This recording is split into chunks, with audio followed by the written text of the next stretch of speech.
हमने जो ब्रह्मांड की उत्पत्ति और उससे संबंधित जो थ्योरी पढ़ी थी, उसमें आपने ये देखा कि हमारा जो पृथ्वी है वो किस प्रकार से बना था। अब पृथ्वी के बनने के बाद में आपके मन में ये ख्याल आ रहा होगा कि यहां पर जो ये अलग अलग में स्ट्रक्चर देखने को मिलते हैं, जैसे महाद्वीप हुए, महासागर हुए, पर्वत कैसे बने होंगे, मैदान कैसे बने होंगे, ये हमारे अर्थ के ऊपर जो झीलें हैं, जो ग्लेशियर है, ये किस प्रकार से हमारे धरती के ऊपर बने हैं, इसकी पूरी जानकारी का अध्ययन हम महासागरों व महाद्वीपों का वितरण के चैप्टर में हम अध्ययन करेंगे। कहते हैं कि जब पृथ्वी सबसे पहले बनी थी तो हमारे पृथ्वी के 3 प्रकार के उच्चावच बताए गए। जब हमारे पृथ्वी का निर्माण हुआ था तो पृथ्वी के ऊपर 3 प्रकार के रिलीफ यानी 3 प्रकार के उच्चावच बताए गए। उच्चावच का मतलब क्या होता है कि आकृतियां, स्ट्रक्चर। तो पृथ्वी के 3 प्रकार के उच्चावच बताए गए हैं, जिसमें पहला आपके प्राथमिक उच्चावच,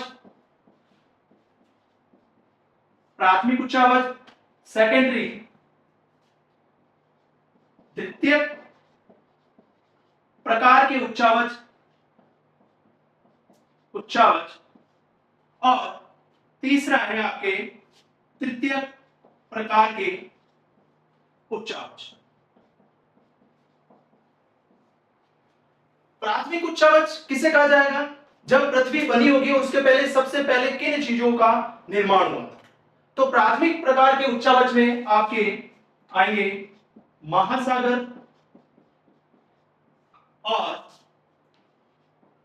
महाद्वीप। कि हमारे धरातल के ऊपर महासागरों का निर्माण कैसे हुआ और महाद्वीपों का निर्माण कैसे हुआ, यानी कि ओशन एंड कॉन्टिनेंटल का फॉर्मेशन किस प्रकार से हुआ। सेकंड बात करें द्वितीय प्रकार के उच्चावच में आपके आ जाएंगे पर्वत, पठार व मैदान।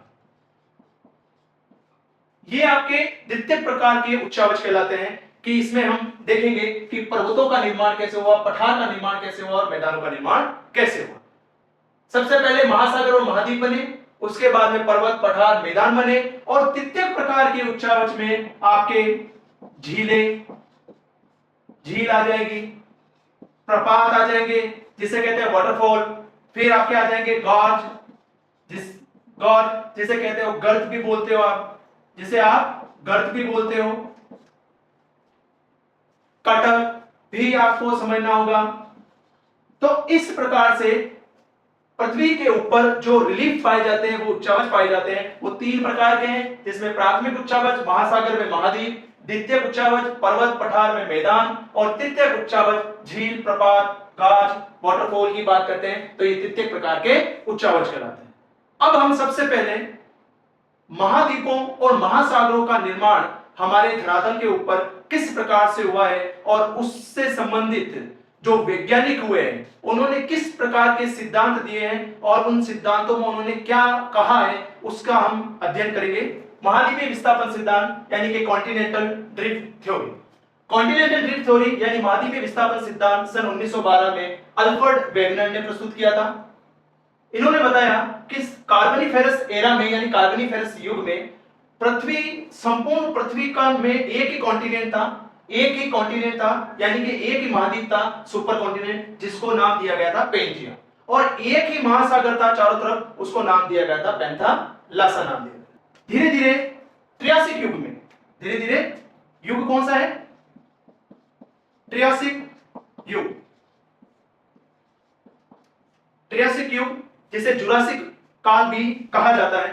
त्रियासिक युग में ये जो सुपर कॉन्टिनेंट है ये 2 पार्ट में डिवाइड हो गया, जिसका एक पार्ट जो कि उत्तर में था उसको हमने अंगारा लैंड यानी कि लॉरेशिया का नाम दिया था, और दक्षिणी भाग में गोंडवाना लैंड जो है बनकर के हमारे तैयार हो गया।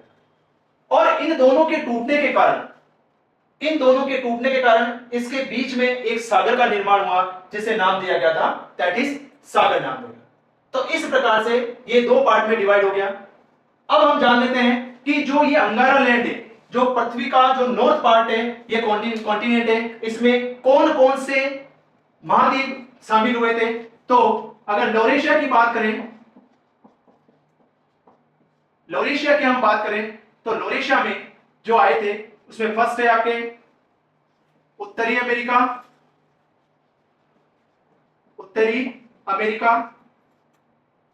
नेक्स्ट आया आपके यूरोप। नेक्स्ट है एशिया और चौथा है आपके ग्रीनलैंड। यूरोप और एशिया को मिलाकर के ही इसको पहले यूरेशिया नाम दिया गया। यूरेशिया तो अंगारा लैंड यानी लॉरेशिया से अलग होकर के उत्तरी अमेरिका, यूरोप, एशिया और ग्रीनलैंड का फॉर्मेशन हुआ। इसके बाद में हम बात करते हैं कि जो ये हमारा गोंडवाना लैंड है, इस गोंडवाना लैंड में कौन कौन से स्थान आए। गोंडवाना लैंड पहला है आपके दक्षिणी अमेरिका, दक्षिणी अमेरिका। दूसरा अफ्रीका। तीसरा ऑस्ट्रेलिया। नेक्स्ट प्रायद्वीपीय भारत, प्रायद्वीपीय भारत एंड अंटार्कटिका। इस तरीके से ये आपके अलग अलग विभाजन हुआ था। लॉरेशिया में उत्तरी America, Europe, Asia and Greenland, और गोंडवाना लैंड में दक्षिणी अमेरिका, अफ्रीका, ऑस्ट्रेलिया, प्रायद्वीपीय भारत जैसे पेनिनसुलर इंडिया एंड अंटार्कटिका के जो है क्षेत्र शामिल किए गए। अब ये महाद्वीप विस्थापन सिद्धांत में जो सारे महाद्वीप बने, इन महाद्वीपों के बनने का कारण क्या था, यानी कि कौन से बल ने इन महाद्वीपों के बनने में यानी फॉर्मेशन बनने में जो है सहयोग किया था। तो वैगनर महोदय ने बताया कि इसमें जो बल लगे थे, जो बल लगे उसमें पहला बल वैगनर महोदय ने बताया था गुरुत्वाकर्षण शक्ति यानी कि गुरुत्वाकर्षण बल, दूसरा पल्लवनशीलता और तीसरा ज्वारीय बल। इस तीन प्रकार के जो बल है जिससे कि कॉन्टिनेंट का निर्माण हुआ। गुरुत्वाकर्षण बल का मतलब होता है कि जो हमारा धरातल है, इस धरातल के अंदर अलग अलग प्रकार के मटेरियल्स पाए जाते हैं और इन मटेरियल की गुरुत्वाकर्षण शक्ति के कारण क्या हुआ होगा कि कॉन्टिनेंट ने, एक कॉन्टिनेंट ने दूसरी कॉन्टिनेंट को अपनी ओर आकर्षित किया होगा। और दूसरा, इससे हमें यह पता चलता है कि कौन सी चट्टान में किस तरीके का जो है आपके गुरुत्वाकर्षण बल पाया जाता है। ये किस पर निर्भर करता है, ये चट्टानों की प्रकृति पर निर्भर करता है। जैसे कि मैंने बताया कि अर्थ के अंदर तीन प्रकार की जो है परतें हैं, एक सियाल, एक हो गई आपकी सीमा और एक हो गई आपकी नीफे। सियाल में मैंने बताया सिलिका और एल्यूमिनियम मिलेगा, सीमा में सिलिका और मैग्नीशियम मिल जाएगा, निकल और फेरस नीफे में मिल जाएगा। तो इनका जो घनत्व है, डेंसिटी है, वो अलग अलग है। तो अलग अलग होने के कारण इनकी गुरुत्वाकर्षण शक्ति भी क्या होगी, डिफरेंट होगी। सबसे ज्यादा गुरुत्वाकर्षण शक्ति किसमें होगी, हमारी नीफे में, क्योंकि यहां पर लोहे की मात्रा यानी कि आयरन की सर्वाधिकता है। और इसी रीजन की वजह से कहते हैं कि पृथ्वी के आंतरिक भाग में इन पदार्थों, इन एलिमेंट की वजह से ही गुरुत्वाकर्षण शक्ति बनी होगी और इसी से महाद्वीपों का निर्माण और विस्थापन हुआ होगा। सेकेंडरी बात करें पल्लवनशीलता, तो पल्लवनशीलता का मतलब होता है पृथ्वी के आंतरिक भागों में जो ऊष्मा उत्पन्न होती है, जो ऊर्जा उत्पन्न होती है, वो धरातल के ऊपर आने की कोशिश करती है और उस ऊष्मा को ही क्या कहा गया, पल्लवनशीलता कहा गया। यानी कि हमारे अर्थ के अंदर हम सभी जानते हैं कि हमारा धरातल अंदर से क्या एकदम गर्म है और गर्म होने के कारण जो हमारा दुर्बलता मंडल है, स्टेनोस्फीयर है, यानी कि हमारे स्थल भाग का, आपको मैंने स्ट्रक्चर समझाया था जिसमें बताया था कि जो हमारे स्थल भाग है उस स्थल भाग के नीचे की तरफ दुर्बलता मंडल विद्यमान है। दुर्बलता मंडल क्या है, कमजोर चट्टानों की एक परत है जहां पर लावा, जहां पर मेग्मा जो है वह जन्म लेता है और यहां से ही ज्वालामुखी क्रियाएं क्या होती है, शुरू होती है और ये मेग्मा जो है वह धरातल के ऊपर निकल आता है और धरातल के ऊपर निकल आने से ही क्या होता है कि महाद्वीपों का निर्माण होता है, यानी कि कटकों का निर्माण होता है। नेक्स्ट बात करते हैं ज्वारीय बल की, कि महासागरों में जो बड़े बड़े महासागर होते हैं वहां पर समुद्री लहरें उठती है और उन समुद्री लहरों के कारण ही महाद्वीपों का और महासागरों का निर्माण होने में ये सहायता प्रदान करते हैं। और जब ये ज्वारीय बल काम करता है तो महाद्वीप एक स्थान से दूसरे स्थान की तरफ क्या हो जाता है, विस्थापित हो जाता है, यानी कि मूव करने लगता है, यानी संचलन करने शुरू कर देता है। और इसी तरीके से हमारे जो अर्थ के ऊपर अलग अलग जो महाद्वीप हैं वह अलग अलग महाद्वीप 7 भागों में विभक्त हो गए हैं। तो इस तरीके से मैंने बताया था कि पेंजिया महाद्वीप से हमारे वर्तमान में 7 महाद्वीपों का निर्माण हुआ है। किस प्रकार से कि जो हमारे सबसे पहले इस तरफ देखते हैं तो नॉर्थ अमेरिका और साउथ अमेरिका का निर्माण हुआ। इस तरीके से हमारे वर्ल्ड के मैप में इस तरफ हमारे उत्तरी अमेरिका आ जाता है और इस तरफ हमारे दक्षिणी अमेरिका आ जाता है। यह हमारा अफ्रीका हो गया, यह हमारा ग्रीनलैंड हो गया, यह हमारा भाग हो गया यूरेशिया, जिसमें यूरोप और एशिया का भाग सम्मिलित किया जाता है। यहां पर हमारा ऑस्ट्रेलिया आ जाएगा, यहां पर हमारा अंटार्कटिक का महासागर आ जाएगा और यहां पर आर्कटिक महासागर आ जाएगा। महाद्वीपीय विस्थापन सिद्धांत के अनुसार आज भी ये जो महाद्वीप हैं ये अलग अलग दिशा में मूव कर रहे हैं और इससे नवीनतम द्वितीय प्रकार के जो उच्चावच हैं उनका निर्माण हुआ। ये जो नॉर्थ अमेरिका है, ये नॉर्थ अमेरिका आज भी पश्चिम दिशा की तरफ मूव कर रहा है और यहां पर हमारा आता है प्रशांत महासागर।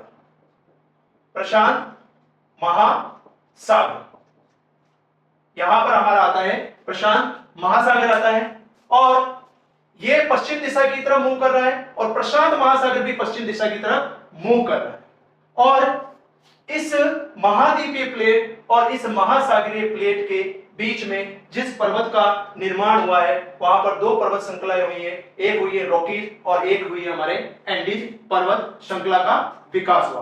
तो आपको पता रहेगा कि नॉर्थ अमेरिका के पश्चिमी दिशा की तरफ रॉकीज और एंडीज पर्वतमाला का विकास हुआ।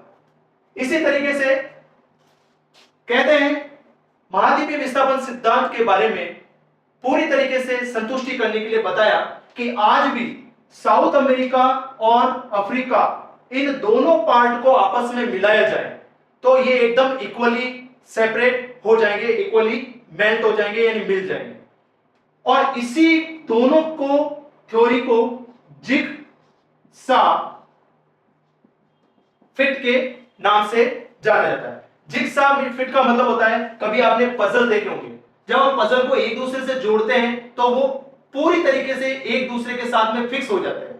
और इसी आधार पर वेगनर महोदय ने कहा कि जब हम साउथ अमेरिका और अफ्रीका को आपस में मिलाएंगे तो ये दोनों कॉन्टिनेंट एक दूसरे के आपस में पूरी तरीके से फिक्स बैठ जाएंगे। और यहां से वो ये कहता है कि ये जो संपूर्ण पृथ्वी थी, इस संपूर्ण पृथ्वी पर जो कॉन्टिनेंट बने हैं वह अलग अलग टूटने की वजह से ही बने हैं।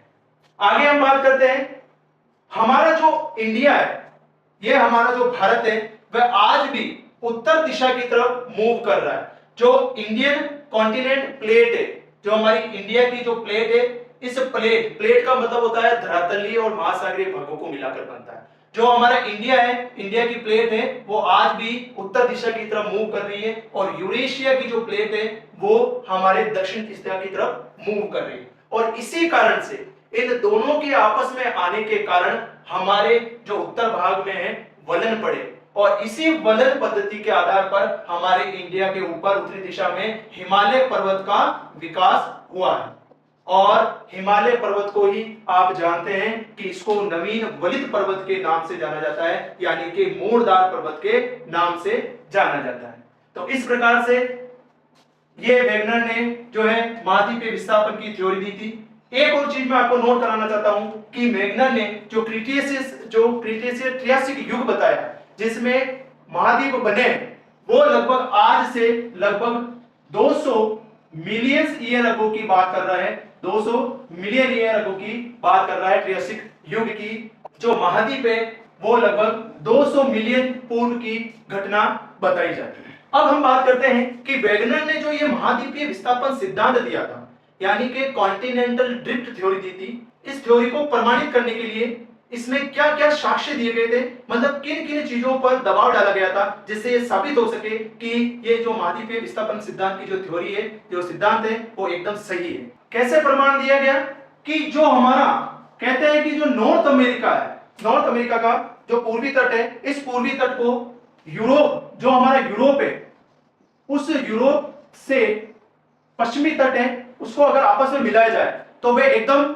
सही तरीके से मिल जाएंगे। इसी प्रकार से साउथ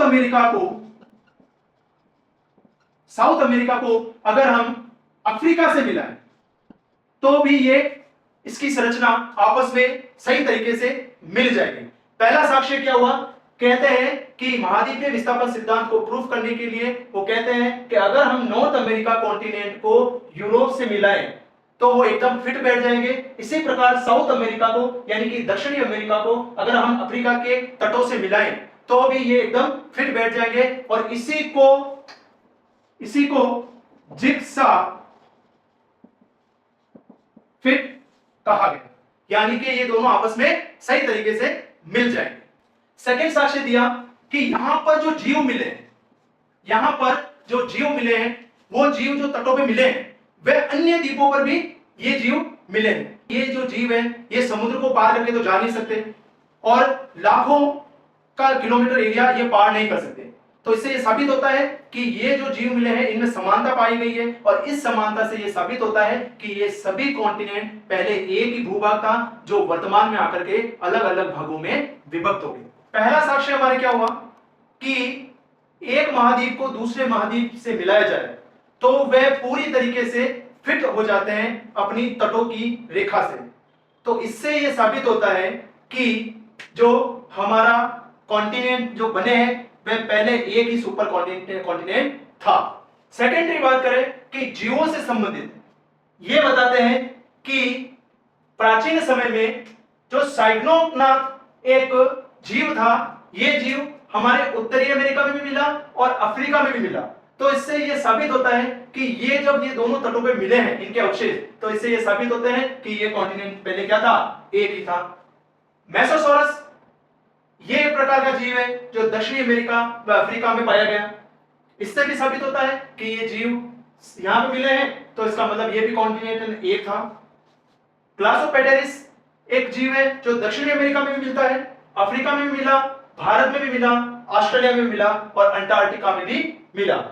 इसी तरीके से लेस्ट्रोसोरस जो जीव है ये हमारे अफ्रीका, ऑस्ट्रेलिया और अंटार्कटिका के भागों में देखा जाता है। और इसी रीजन की वजह से ये सिद्ध किया है कि महाद्वीपीय विस्थापन का जो सिद्धांत है ये एक ही कॉन्टिनेंट पेंजिया से उनका अलग अलग विभाजन होने की वजह से जो है ये 7 महाद्वीप निर्मित हुए हैं। नेक्स्ट हम जो सिद्धांत पढ़ने वाले हैं वो है हमारे सागरीय अधःस्थल सिद्धांत। सागरीय अधःस्थल सिद्धांत, sea floor spreading theory. Sea floor spreading theory, sea floor spreading theory यानी कि सागरीय अधःस्थल सिद्धांत।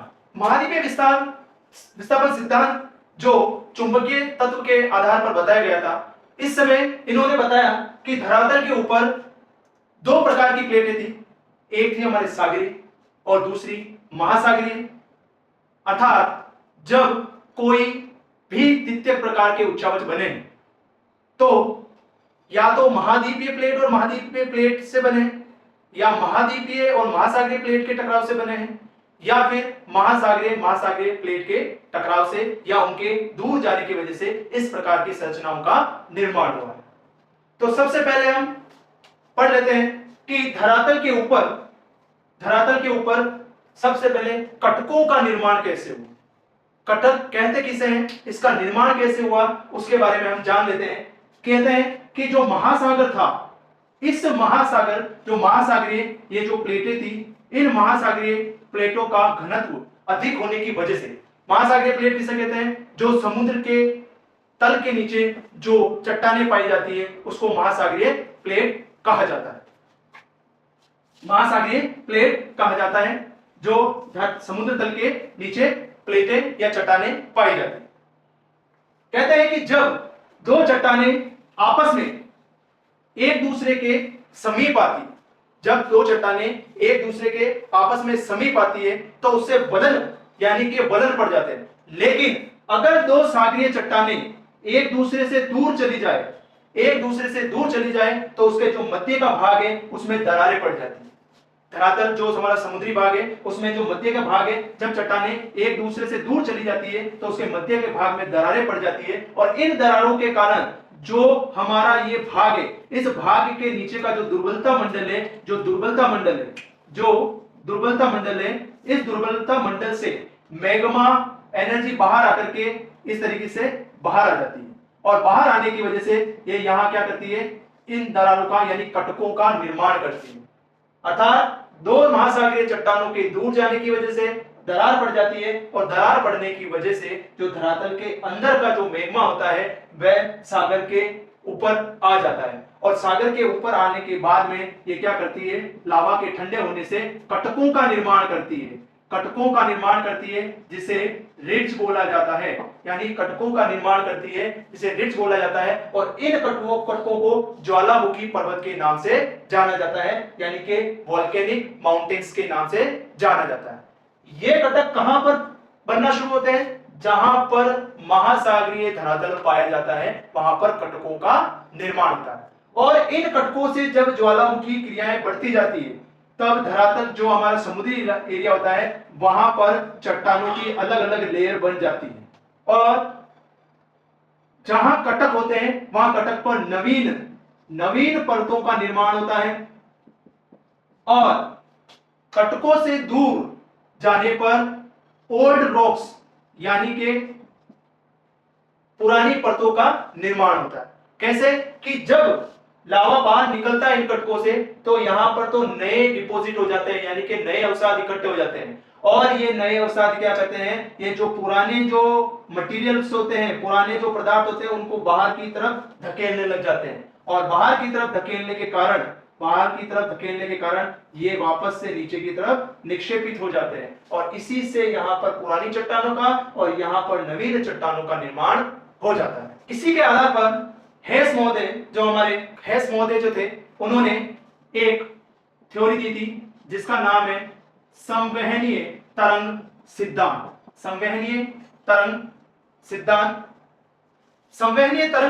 सबसे पहले हमें अर्थ समझना होगा कि संवहनीय तरंगे किसे कहते हैं। कहते हैं कि जो हमारा धरातल है उस धरातल के आंतरिक भागों में अधिक तापमान की वजह से कुछ धाराएं, कुछ एनर्जी रिलीज होती है, और ये एनर्जी क्या है, ये एनर्जी धरातल से बाहर निकलने की कोशिश करती है, और धरातल के बाहर निकलने की कोशिश करती है, और जहां पर ये कमजोर धरातल मिल जाता है वहां से ये धाराएं बाहर निकल जाती है, और बाहर निकलने के बाद में ये कटकों का निर्माण कर देती है। बट धरातल अगर कहीं ठोस है तो ये एनर्जी, ये धाराएं क्या करती है, धरातल के आंतरिक भागों में आकर के फिर से गोल गोल इस तरीके से सर्कल में घूमने लग जाती है, और इस तरीके से घूमने के कारण जब निक्षेप नीचे की तरफ क्रस्ट में होता है तब निक्षेपण के कारण यहां पर जो है गर्तों का निर्माण हो जाता है, यानी कि ट्रेंच बन जाते हैं। तो इस तरीके से संवहनीय धाराएं क्या है, संवहनीय तरंगों का सिद्धांत क्या है कि धरातल के अंदर कुछ ऐसी एनर्जी शुरू होती है, उस एनर्जी के कारण क्या होता है कि ये एनर्जी धरातल के ऊपर अगर बाहर निकल जाती है तो कटकों का निर्माण कर देती है, और अगर ये बाहर निकल नहीं पाती तो ये क्रस्ट के और दुर्बलता मंडल में ये फ्लो होती हुई ये धरातल को नीचे की तरफ धकेल देती है, और जिससे गर्तों का निर्माण संभव हो पाता है। इस संवहनीय तरंग सिद्धांत को हम एक डायग्राम के जरिए पूरी तरीके से समझने की कोशिश करेंगे। महाद्वीपीय विस्थापन सिद्धांत को देखते हुए हेस महोदय ने संवहनीय तरंग सिद्धांत यानी कि सी फ्लोर स्प्रेडिंग जो है थ्योरी प्रस्तुत की थी, और उन्होंने बताया कि धरातल के अंदर जो महासागर है उस महासागरों में किस प्रकार से कटकों का निर्माण हुआ और किस प्रकार से गर्तों का निर्माण।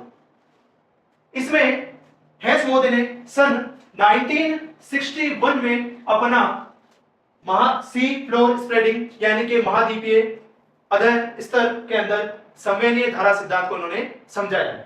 इसमें बताया कि जो हमारा क्रस्ट है ये क्रस्ट दो मंडल से मिलकर बना है। क्रस्ट का अपर भाग जिसे हम कहते हैं स्थल मंडल, और क्रस्ट के नीचे वाला भाग जिसे हम कहते हैं दुर्बलता मंडल। और स्थल मंडल और दुर्बलता मंडल से बनकर ही हमारा क्रस्ट तैयार हुआ है। तो धरातल के अंदर ज्यादा ताप होने की वजह से, धरातल के अंदर ज्यादा ताप होने की वजह से कुछ इस तरीके की एनर्जी रिलीज होती है मेंटल से, कुछ दुर्बलता मंडल से कुछ इस तरीके की एनर्जी रिलीज होती है। यह एनर्जी हमारे धरातल के ऊपर आने की कोशिश करती है। कहते हैं कि जब दो ओशनिक प्लेट्स यानी कि दो महासागरीय प्लेट एक दूसरे से दूर जाती है, एक दूसरे से दूर जाती है, उस क्रिया को हम अपसारी क्रिया यानी कि डाइवर्जेंट फोर्स बोलते हैं। और जब ये दो प्लेटें एक दूसरे से दूर जाती है तो इसके बीच में से एनर्जी रिलीज होती है, और ये एनर्जी हमारा जो महासागरीय भाग है इस तल में आकर के ये कटकों का निर्माण कर देती है, और कटकों से जब लावा निकलता है तो नई चट्टानों का निर्माण करती है। इस नई चट्टानों का निर्माण करती है, और जो संवेदनीय धाराएं धरातल को तोड़ करके धरातल के ऊपर नहीं आ पाती, वह धरातल के ऊपर ना आकर के वह क्रस्ट में वापस जाकर के इस तरीके से नीचे की तरफ फिर से सबटेक्ट हो जाती है, यानी कि नीचे की तरफ शेपित हो जाती है। और इन्हीं संवेदनीय धाराओं या तरंगों की वजह से जो पुरानी चट्टानों के जो डिपॉजिट होते हैं, जो अवशेष होते हैं, वे फिर से नीचे की तरफ जाकर के जमा हो जाते हैं धरातल के नीचे, और यहां पर इस तरीके से निक्षेपण होने से यहां पर गर्तों का निर्माण हो जाता है। तो इस प्रकार से जो है सी फ्लोर स्प्रेडिंग जो थ्योरी है वह 1961 में हेस महोदय ने दी थी, और इन्होंने बताया कि संवेदनीय धाराओं के ऊपर उठने से और महासागरीय चट्टानों के दूर जाने की वजह से कटकों का निर्माण होता है, यानी कि नवीन चट्टानों का निर्माण होता है महासागरों में। और जो संवेदनीय धाराएं धरातल की जो ऊपर प्लेटें होती है वहां से ये धाराएं अगर ऊपर ना पहुंच पाए तो वे फिर से अपना रास्ता बदल लेती है, और क्रस्ट में जाकर के ये जो पुराने जो चट्टानों के डिपॉजिट होते हैं, अवशेष होते हैं, उनको ये नीचे की तरफ धकेलती रहती है, और धकेलने के कारण यहाँ पर पुरानी चट्टानों का निर्माण हो जाता है और यहाँ पर गर्तों का निर्माण हो जाता है। तो इस प्रकार से महासागरों के बीचों बीच में जहां पर तरंगे बाहर निकल जाती है वहां पर कटकों का निर्माण होता है, और जहां पर धाराएं बाहर नहीं निकल पाती वहां पर गर्तों का निर्माण हो जाता है, जिसे हम ट्रेंच बोलते हैं, वहां पर गर्तों का निर्माण हो जाता है। अब हम आगे चलते हैं। सबसे पहले हमें थ्योरी को पढ़ने के पहले हमें दो चीजों के बारे में समझ लेना चाहिए। पहला, स्थल मंडल। स्थल मंडल की अगर मैं बात करूं तो स्थल मंडल क्या होता है कि जो हमारा पृथ्वी का भाग है, उस पृथ्वी के भाग जहां हम खड़े हैं वहां से जो हमारा मंडल शुरू होता है उसको हम स्थल मंडल यानी लिथोस्फीयर बोलते हैं। ये लिथोस्फीयर का जो भाग है ये हमारे धरातल के नीचे लगभग 10 किलोमीटर से लेकर के ये हमारा भाग 200 किलोमीटर के मध्य में आता है। इसमें स्ट्रक्चर को हम समझते हैं कि यह हमारा स्थल मंडल की बात करते हैं। तो स्थल मंडल में जो हमारी क्रस्ट है, ये क्रस्ट दो पार्ट में डिवाइड है। एक हो गया हमारे अपर क्रस्ट और एक लोअर क्रस्ट, और इस अपर क्रस्ट और लोअर क्रस्ट से मिलकर ही हमारा 10 किलोमीटर से लेकर के 200 किलोमीटर का जो क्षेत्र है वो इसमें शामिल होता है। यह कठोर चट्टानों से निर्मित होता है, जबकि इसके अगर जस्ट नीचे की बात करूं तो 100 किलोमीटर से लेकर के 700 किलोमीटर के मध्य में हमारा दुर्बलता मंडल यानी कि एस्टेनोस्फीयर आता है। इस एस्टेनोस्फीयर में लोअर क्रस्ट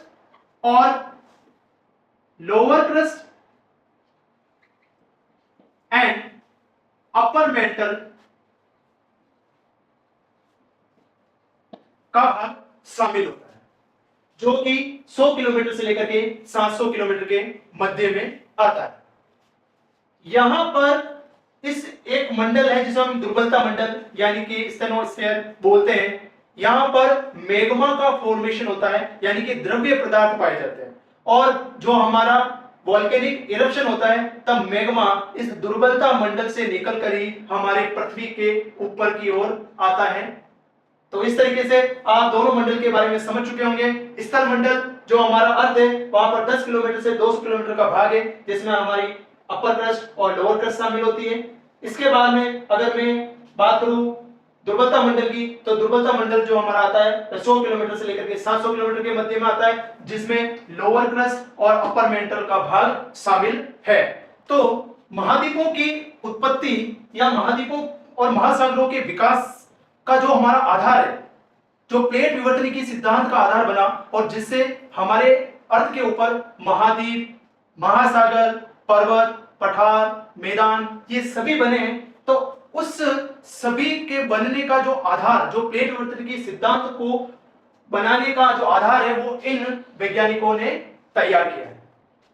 सन 1912 यानी 1912 में वैगनर महोदय ने महाद्वीपीय विस्थापन सिद्धांत दिया था और इन्होंने बताया था कि महाद्वीपों का आज भी विस्थापन हो रहा है, जिसके बारे में हमने अध्ययन किया था, जिसमें बताया गया था कि जो पल्लवनशीलता है, जो गुरुत्वाकर्षण शक्ति है, जो ज्वारीय बल है, उनकी वजह से महाद्वीपों का आज भी विस्थापन हो रहा है।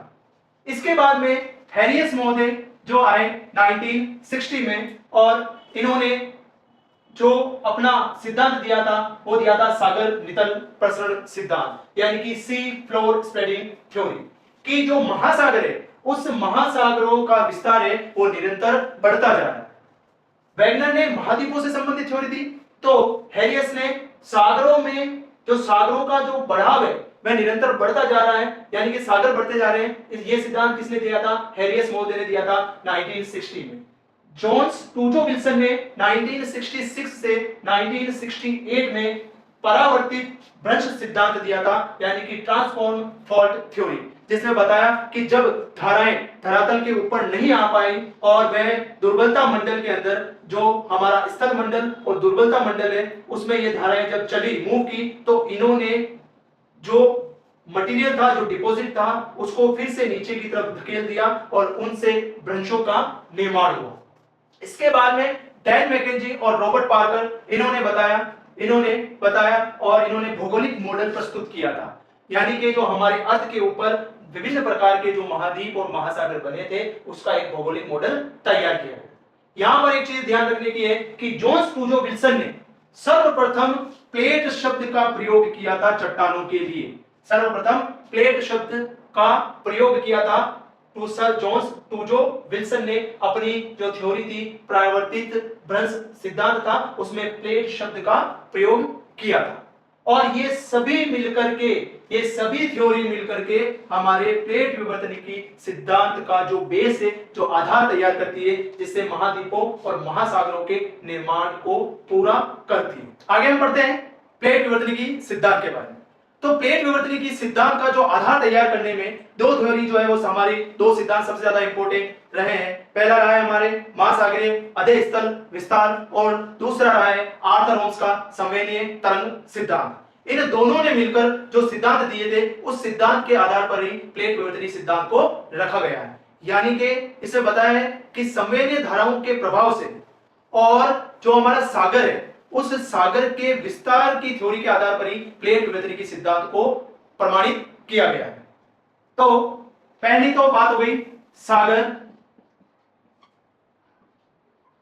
अधः स्थल सिद्धांत जो दिया था हमारे हैरियस महोदय ने और दूसरा दिया था हमारे संवहनीय तरंग सिद्धांत जो दिया था आर्थर होम्स ने। सागर अधे स्थल सिद्धांत यानी कि सी फ्लोर स्प्रेडिंग थ्योरी और संवहनीय धारा सिद्धांत यानी कि बात करें तो संवहनीय धारा सिद्धांत यानी करेंट्स थ्योरी के बारे में बात करते हैं।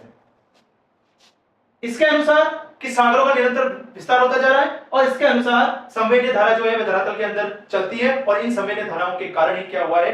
प्लेटों का निर्माण हुआ है या प्लेटों का विकास हुआ है। प्लेट विवर्तनिकी जो सिद्धांत है, ये प्लेट विवर्तनिकी सिद्धांत सन 1960 ईस्वी में 1916 ईस्वी में मॉर्गन महोदय ने दिया था। मॉर्गन महोदय ने प्लेट विवर्तनिकी सिद्धांत दिया था और इनका सहयोग करने में मैकेंजी और पार्कर जो है वैज्ञानिकों ने इनका सहयोग किया था। इस प्लेट विवर्तनिकी सिद्धांत में बताया कि जो हमारा धरातल है, जो हमारा स्थल मंडल है, वह स्थल मंडल दुर्बलता मंडल के ऊपर क्या कर रहा है, तैर रहा है।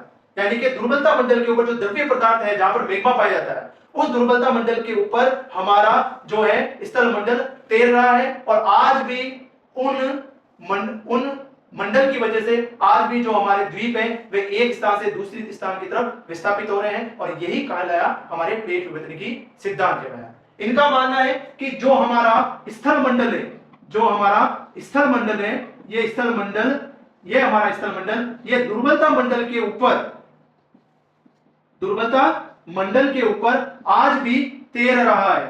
दुर्बलता मंडल के ऊपर आज भी तैर रहा है, और इसी से ही जो है महाद्वीप एक जगह से दूसरी जगह की तरफ विस्थापित हो रहे हैं। और इन महाद्वीपों के नीचे, इन महाद्वीपों पर जो चट्टानें पाई जाती है आंतरिक भाग में, उन्हीं को आंतरिक भाग की चट्टानों को हमने प्लेट नाम दिया है। यानी कि पृथ्वी के अंदर जो चट्टानें पाई जाती है उनको प्लेट्स कहा जाता है। आगे हम बात करते हैं कि इस प्लेट विवर्तनिकी सिद्धांत में कि जो हमारी प्लेटें हैं, वह प्लेटें किस तरीके से कि स्थल मंडल जो है वह दुर्बलता मंडल के ऊपर तैर रहा है।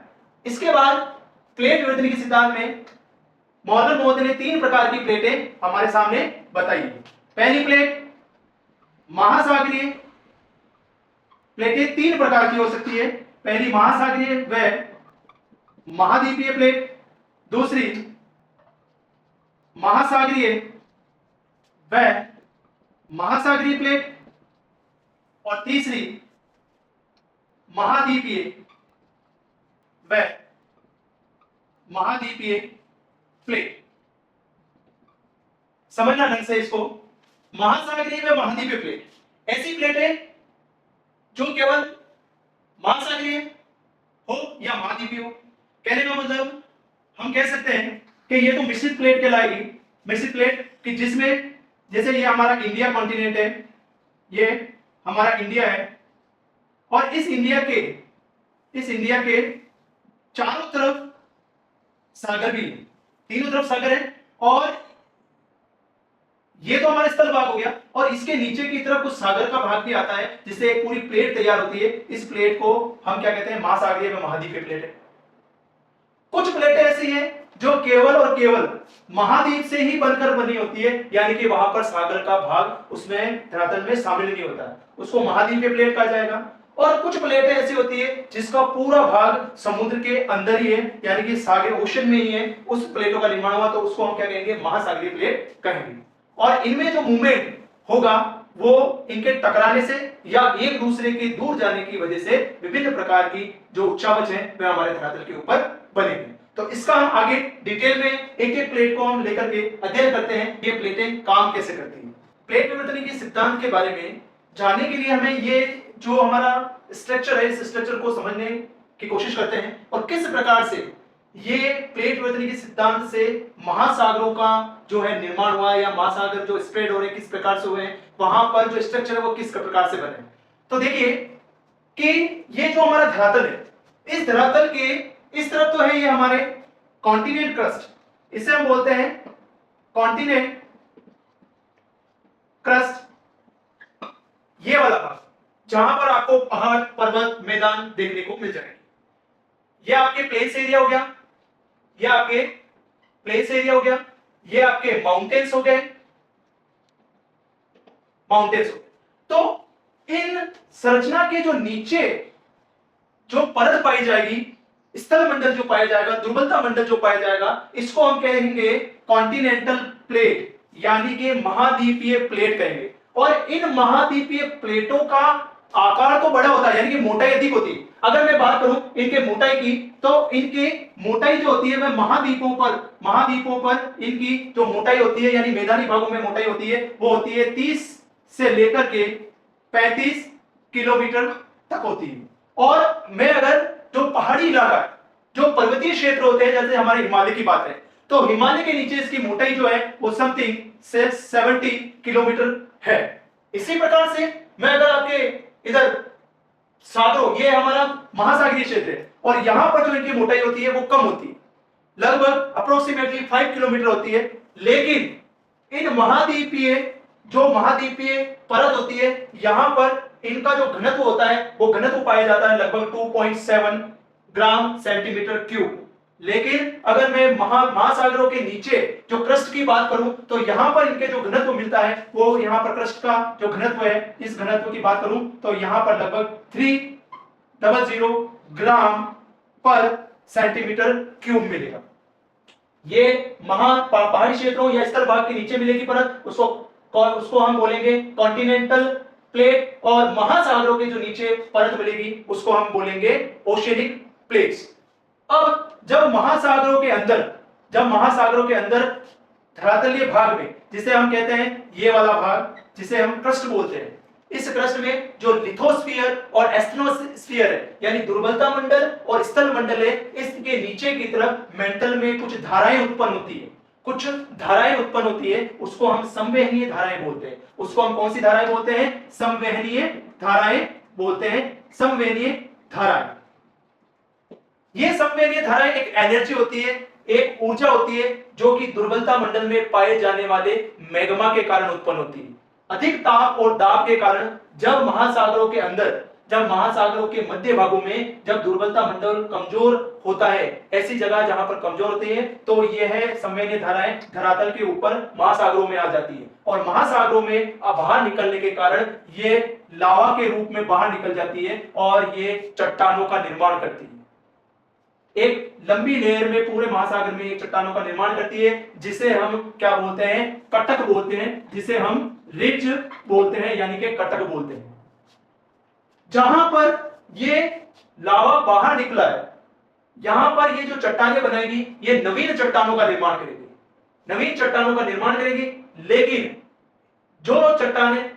लेकिन जब ये लावा, ये संवहनीय धाराएं बाहर नहीं निकल पाती और ये क्या करती है? ये दुर्बलता मंडल और क्रस्ट में बाहर ना निकल करके ये इस तरीके से एक दूसरे की दिशा के विपरीत चली जाती है, तो आगे चल करके ये जो यहां पर तटों के सहारे जो पुरानी चट्टानें होती है, उन पुरानी चट्टानों के अवसाद को ये क्या करती है? धीरे धीरे चलती हुई और ये डिपॉजिट को क्या करती है? नीचे की तरफ फिर से धकेल देती है। जब महासागरीय प्लेट और महाद्वीपीय प्लेट आपस में एक दूसरे से टकराती है, तब क्या होता है? एक दूसरे से टकराने के कारण महासागरीय प्लेट का घनत्व अधिक होता है और महाद्वीपीय प्लेट का घनत्व कम होता है। इसीलिए ये महासागरीय प्लेट महाद्वीपीय प्लेट के नीचे की तरफ आ जाती है और इसी कारण से यहां पर क्या होता है? गर्तों का निर्माण हो जाता है, यानी कि ट्रेंच का निर्माण हो जाता है। अब मैं बात करूं तो दुर्बलता मंडल और हमारे जो है स्थल मंडल से मिलकर के हमारा क्रस्ट बनता है और यहां पर ही सभी प्रकार की ये जो संवहनीय धाराएं हैं ये मूव करती है। इसी के साथ साथ में कटकों का इस प्रकार से निर्माण होता है। तो हम कह सकते हैं महाद्वीपों में या महासागरों में जो प्लेट टेक्टोनिक एक्टिविटीज होती है, वह पहली महाद्वीपीय प्लेट या महासागरीय प्लेटों के बीच में होती है, या फिर महासागरीय प्लेटों के बीच में होती है, या फिर मैं कहूं तो महाद्वीपीय और महाद्वीपीय प्लेटों के बीच में प्लेट विवर्तन की क्रिया होती है और इसी से कटकों का और गर्तों का निर्माण होता है महासागरीय क्षेत्रों में। यहां तक आपको ये जो महासागरीय जो क्षेत्र है, इस महासागरीय क्षेत्रों में समझ में आ गया होगा कि कटकों का निर्माण कैसे होता है और गर्तों का निर्माण किस प्रकार से होता है। कटकों का निर्माण ज्वालामुखी उद्गार के बाहर निकलने से महासागरीय क्षेत्र में संवहनीय धाराओं के कारण कटकों का निर्माण होता है महासागरों में। जबकि गर्तों का निर्माण कब होता है? कि जब एक चट्टान दूसरी चट्टान के नीचे चली जाए और उसमें दरार पड़ जाए, तो उससे हमारे गर्तों का निर्माण होता है। ये किसने बताया है? ये बताया है हमारे मॉर्गन महोदय ने 1962 में। प्लेट विवर्तन के सिद्धांत में जो मूवमेंट होता है, यानी कि जो संचलन होता है, वो प्लेटों में 3 प्रकार से संचलन होता है। यानी कि प्लेट सीमांत के प्रकार, यानी प्लेटें कितने प्रकार की होती है, उनमें मूवमेंट किस तरीके का होता है, तो इसके बारे में हम जान लेते हैं। इसके पहले इस चीज को शुरू करने से पहले मैं आपको बता देता हूं कि मान लीजिए कोई भी प्लेट हुई, प्लेटें चाहे कोई भी हो, जैसे हम बात करते हैं इंडियन प्लेट्स की, हम बात करते हैं यूरेशियन प्लेट्स की, हम बात करते हैं साउथ अमेरिकन प्लेट्स की, हम बात करते हैं नॉर्थ अमेरिकन प्लेट्स की। तो ये जो प्लेटें होती है, तो ये जो प्लेटें होती है, इन प्लेटों के बीच में तो ये बल जो होता है वह स्थिर रहता है, और प्लेटों में सबसे ज्यादा जो है संचलन यानी क्रियाविधि होती है वो प्लेटों के किनारों पर होती है। आई मीन टू से कि ये एक प्लेट है और ये एक प्लेट है। सपोज करते हैं ये हमारे साउथ अमेरिकन प्लेट है जो कि यूरोप की तरफ मूव कर रही है, तो इन प्लेटों के जो किनारों पर होगा ना, इन प्लेटों के किनारों पर मूवमेंट होगा, और प्लेटों के किनारों के मूवमेंट की वजह से ही, गति की वजह से ही और ऊर्जा की वजह से ही विभिन्न प्रकार के संरचना और स्ट्रक्चर तैयार होते हैं। प्लेटों के मध्य में किसी भी प्रकार की गतिशीलता नहीं होती, बल्कि प्लेटों के जो आपसी किनारे होते हैं, इन किनारों के ऊर्जा की वजह से ही विभिन्न प्रकार के स्ट्रक्चर यानी संरचनाओं का निर्माण होता है। हम अगर बात करें कि प्लेट सीमांत के प्रकार कितने हैं, यानी कि टाइप्स ऑफ प्लेट मार्जिन या बाउंड्रीज की बात करें, तो प्लेटें जो होती है वो 3 प्रकार की होती है। पहली प्लेट होती है रचनात्मक प्लेट। रचनात्मक प्लेट का अर्थ क्या है कि ऐसी प्लेटें जो कि नई नई संरचना का विकास करती है या नए नए स्ट्रक्चर बनाती है, उसको हम कहते हैं रचनात्मक प्लेट। रचनात्मक प्लेट कंस्ट्रक्टिव मार्जिन, जब दो प्लेटें एक दूसरे से दूर चली जाए, जब दो प्लेटें एक दूसरी प्लेट से दूर चली जाए, तब दो प्लेटों के दूर जाने की वजह से क्या होता है कि नई संरचनाओं का विकास होता है, उसको हम रचनात्मक किनारा या रचनात्मक प्लेट कहते हैं। जब दो प्लेटें, फॉर एग्जांपल मैं बात करूं कि ये हमारा साउथ अमेरिका है, ये हमारा नॉर्थ अमेरिका है, ये हमारा यूरोप है और ये हमारा अफ्रीका है, तो इन प्लेटों के एक दूसरे से दूर जाने पर ये जो बीच में अंटार्कटिक ओशन आता है, हमारा अंटार्कटिक महासागर आता है, इस अंटार्कटिक महासागर में ज्वालामुखी उद्गार और इन प्लेटों के दूर जाने की वजह से यहां पर सबसे बड़ी जो है कटक रेंज यानी कि कटक श्रृंखला, रिच रेंज जो है पाई जाती है, जिसे हम बोलते हैं मध्य अटलांटिक कटक के नाम से जानते हैं। और ये मध्य अटलांटिक कटक कहां पर है? साउथ अमेरिका, पश्चिम में साउथ अमेरिका और नॉर्थ अमेरिका, इनका पश्चिम में मूवमेंट करने के कारण, और यूरोप कॉन्टिनेंट और अफ्रीका के मूव करने के कारण मध्य में जो अटलांटिक महासागर है, यहां पर मध्य अटलांटिक कटक का निर्माण हुआ। यानी कि जो नवीन ज्वालामुखी पर्वत का निर्माण होता है, वह नवीन ज्वालामुखी पर्वतों का निर्माण रचनात्मक किनारों यानी कंस्ट्रक्टिव मार्जिन के कारण होता है, यानी कि अपसारी क्रिया के कारण, डाइवर्जेंट के कारण कटकों का निर्माण होता है। सेकंड बात करें विनाशात्मक किनारा। विनाशात्मक किनारा मतलब सपोज कीजिए ये एक प्लेट है और ये दूसरी प्लेट है।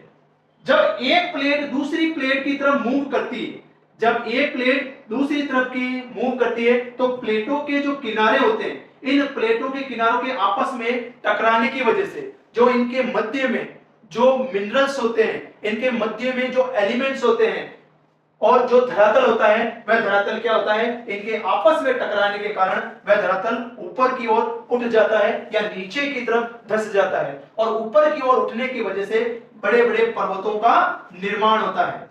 जो हमारे हिमालय पर्वत है, वह हिमालय पर्वत का निर्माण भी इस अभिसारी किनारों की वजह से ही हुआ है, जिसमें दो चट्टानें आपस में एक दूसरे के समीप जाती है और जो पदार्थ है वह पदार्थ ऊपर की ओर उठ जाता है। हमारे जो भारत में जो हिमालयन रेंज है उत्तर दिशा में, वह उत्तर दिशा में जो निर्माण हुआ है वह इस डिस्ट्रक्टिव मार्जिनल यानी कि कंजर्विंग जो है फोकस की वजह से ही हुआ है। कहते हैं कि जब यूरेशियन प्लेट जो हमारे भारत के उत्तरी दिशा के ऊपर है, ये यूरेशियन प्लेट जो है साउथ दिशा यानी कि दक्षिण भाग में आ रही है, और हमारे जो इंडियन प्लेट है वह उत्तर की दिशा की तरफ मूव कर रही है, और इन दोनों में कोलिजन होने यानी टकराव की वजह से ही हमारे भारत के उत्तर में हिमालयन माउंटेन रेंज का निर्माण हुआ है। तो ध्यान रखना है कि हमारे भारत में जो उत्तर दिशा है, उस उत्तर दिशा में जो हिमालय है वह वलित पर्वत है, यानी कि फोल्डिंग माउंटेन्स है, और इन फोल्डिंग माउंटेन्स का जो विकास जो निर्माण हुआ है वह यूरेशियन प्लेट और इंडियन प्लेट के आपस में टकराने की वजह से हमारे हिमालय पर्वत का विकास हुआ है। और अभी सारी क्रिया के द्वारा ही संपूर्ण विश्व में नवीन पर्वतों का, वलनकारी पर्वतों का निर्माण हुआ है। लास्ट हमारे बच जाती है संरक्षक किनारा, जिसे कहते हैं कंजर्वेटिव मार्जिन। संरक्षक किनारा, कंजर्वेटिव मार्जिन। इसमें क्या होता है कि जब चट्टानें महासागरों में क्या होती है कि जैसे ये महाद्वीपीय प्लेट हो गई या ये महासागरीय प्लेट हो गई, दोनों हो गई। अब क्या होती है, मैंने बताया था कि महाद्वीपीय प्लेट का घनत्व तो होता है कम और महासागरीय प्लेट का घनत्व क्या होता है, अधिक होता है। अब ये क्या करती है, प्लेटें आपस में मूव करती है तो जो भारी प्लेट होती है वे पास में जैसे जैसे समीप में जाती है तो क्या करती है कि ये जो भारी प्लेट होती है, ये महासागरीय जो महाद्वीपीय प्लेट जो हल्की होती है, ये इसके नीचे की तरफ संचरण करने लग जाती है और ये महाद्वीपीय प्लेट है, हल्के होने के कारण ये इसको ऊपर की ओर संचरण करने लग जाती है, यानी गति करने लग जाती है। और इसी गति के कारण ही यहाँ महासागरीय भागों में गर्तों का निर्माण होता है। यानी ट्रेंच का निर्माण होता है कि जब एक महाद्वीपीय प्लेट जिसका घनत्व कम है और एक महासागरीय प्लेट जिसका घनत्व अधिक होता है, तो अधिक घनत्व वाली प्लेट कम घनत्व वाली प्लेट के नीचे की तरफ क्षेपित हो जाती है और कम घनत्व वाली ऊपर की ओर उठ जाती है, जिससे कि गर्तों का निर्माण हो जाता है। तो इस प्रकार से हमने समझा है कि प्लेट सीमांत के कितने प्रकार हो गए, रचनात्मक जिसमें कटकों का निर्माण होता है, विनाशात्मक जिसमें वलनकारी पर्वतों का निर्माण होता है, और संरक्षक प्लेटें जिसमें वे एक दूसरे के ऊपर और नीचे की तरफ क्षेपित हो जाती है, जिससे कि गर्तों का निर्माण होता है। यहां तक हमारी चीजें क्लियर हो गई होगी, गर्तों का निर्माण होता है।